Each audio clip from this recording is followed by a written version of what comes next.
June the 2nd, 1994. There's 29 souls on board. A Chinook helicopter has crashed.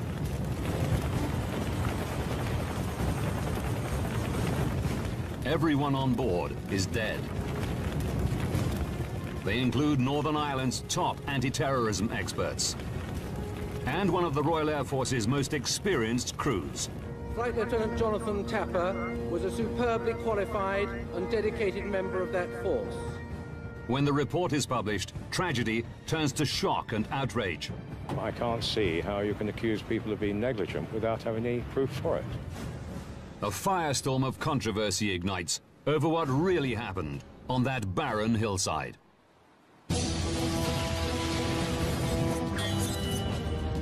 Disasters don't just happen, they're triggered by a chain of critical events. Unravel the clues and count down those final seconds from disaster.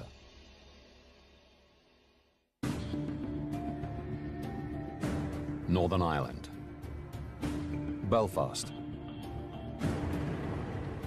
May the 31st, 1994.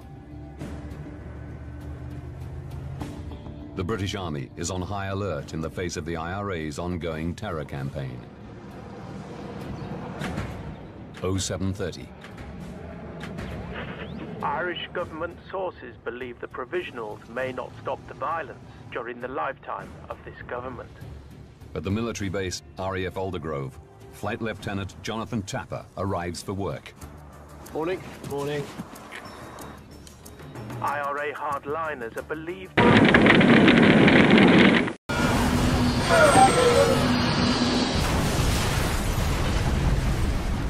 to be holding out for a declaration from the British government that it is willing to withdraw from Northern Ireland.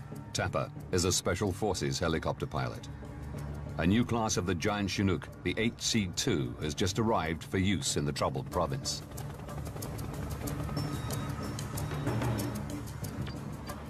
The identity of the group responsible for planting a car bomb in Tempo, County Fermanagh yesterday remains a mystery. The REC believe the bomb, which exploded in front of the police station, has the hallmarks of the provisional IRA.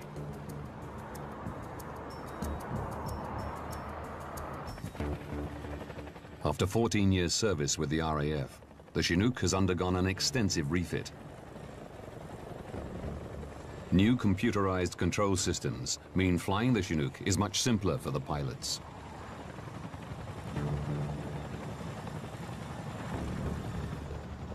It's been a few months since Tapper's training on the new aircraft, and he's keen to re-familiarize himself with it.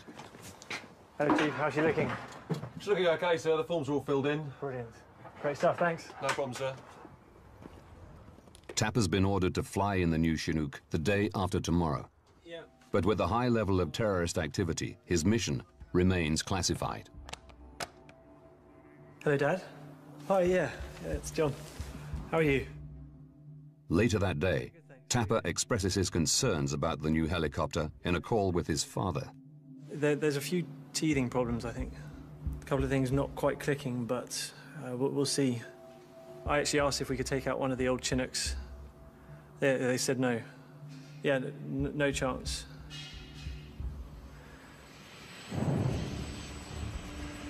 June the 2nd, 1994.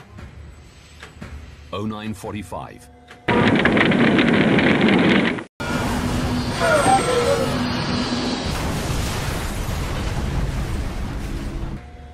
This is Foxtrot 4, Juliet 40. Are we clear to lift and taxi to departure point? Okay, can we just over? Clear above and behind. Clear to lift.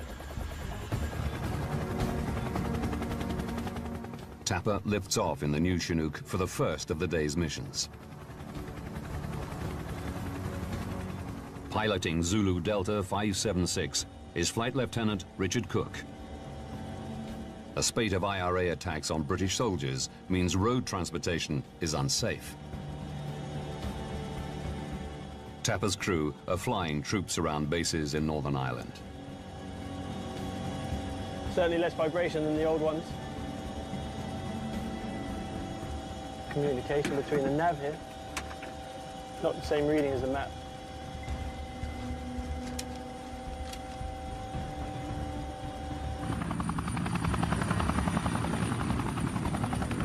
15:20. After a series of short flights, the Chinook returns to RAF Aldergrove. What's the problem? Some contacts that are not even there. Yeah. Tapper's concerned. There's inconsistent readings on the nav computer, and the power's a bit jumpy. We'll get our crews on it right away, sir. Okay, thanks, Chief. No problem. Thanks, sir.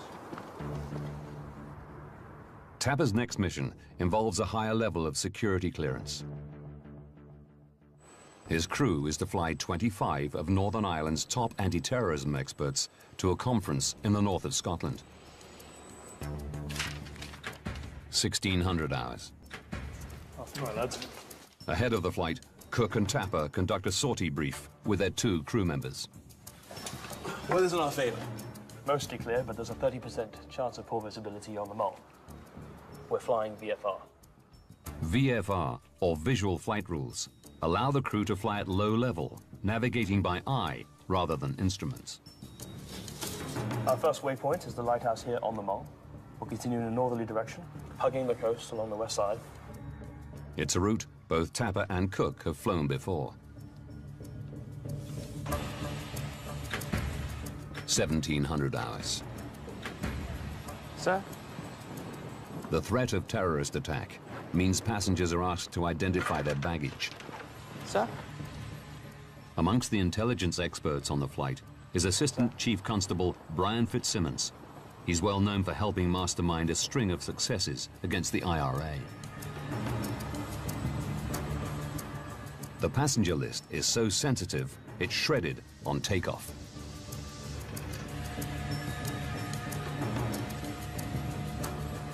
Meanwhile, the ground crew finish their pre-flight checks.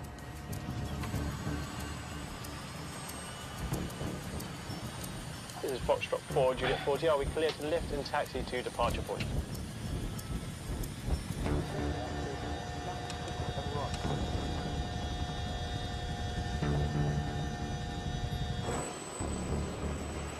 This is Foxtrot 4, Juliet 40. Are we clear to lift and depart to Fort George?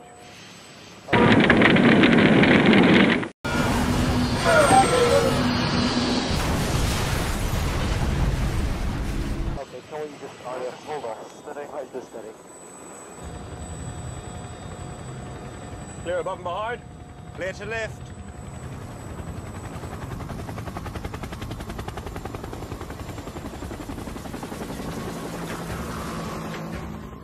$17.42.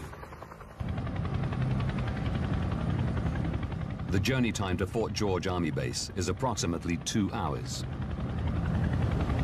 Still playing off scratch then, Tony? I wish.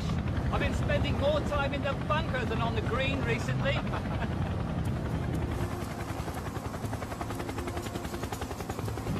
North-northeast. The Chinook proceeds at low level across the Antrim Hills.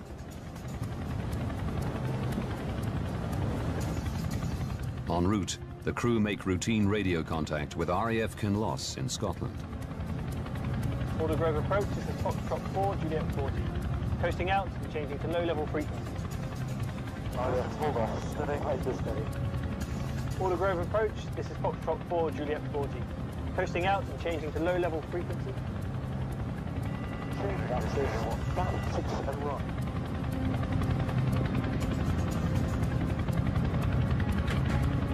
$17.50. Zulu Delta 576 flies out into the North Channel, the stretch of sea between Northern Ireland and Scotland.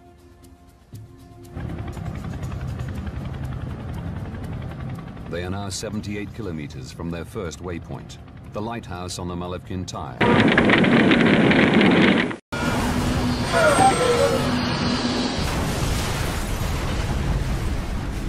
The rocky headland that runs off the Kintyre Peninsula.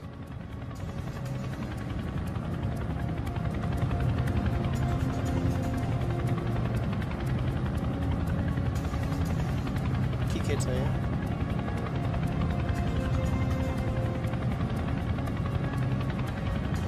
Scottish Military, good afternoon. This is Foxtrot 4, Juliet 40. The Chinook arrives in Scottish airspace.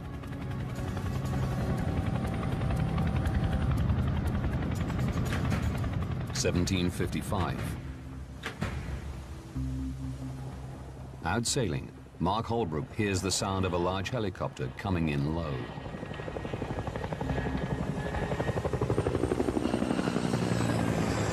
I could feel the downdraft from the rotor, so it was that close. It was below the level of the high cloud. I only looked at the aircraft for a few seconds. I had no particular reason to keep my eye on it. Holbrook is the last person to see the helicopter in flight. Selecting current, turn port about 15 degrees. 15 degrees port, all right.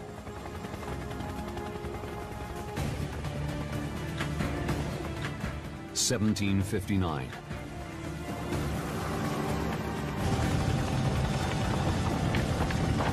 Pull up! Pull up! Pull up! Give it down!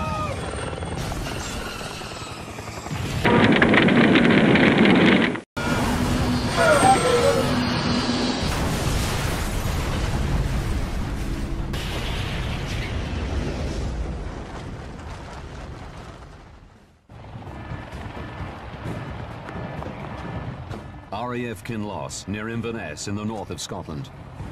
All clear, all clear. Ready to lift. Dave Wally's mountain rescue team receive an urgent call. We were told it was a military helicopter, you know, a big one, a Chinook, and it crashed, and beacons were going off. It's a 60-minute flight away. Okay, there's 29 souls up there. They need us up there pronto. Landing close to the crash site is impossible.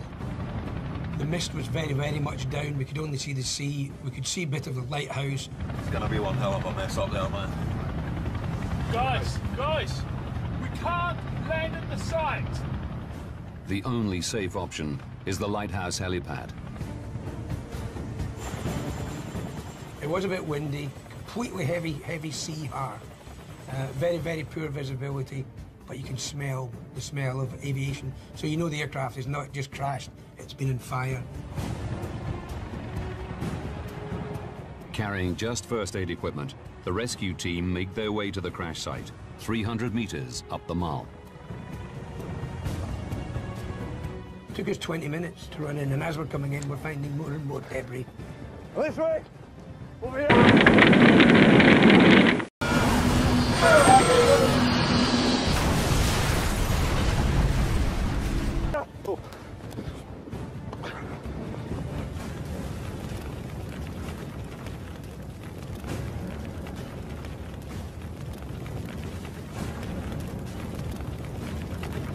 There was huge fires, smoke billowing out, flames,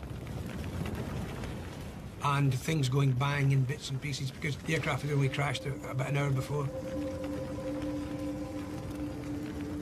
It was a Dante's Inferno. Even, you know, an hour after the crash, it was still a burning hell.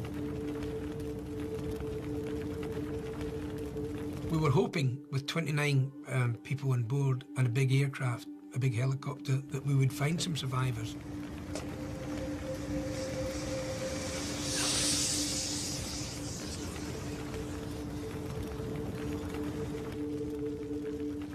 By the time we'd located the first casualties, we were pretty sure nobody had survived, because it must have hit the hill at pretty fast speed. 29 people are missing after a helicopter crashed in the west of Scotland. It hit a hill in thick fog. An eyewitness reported hearing a loud explosion and seeing a fireball.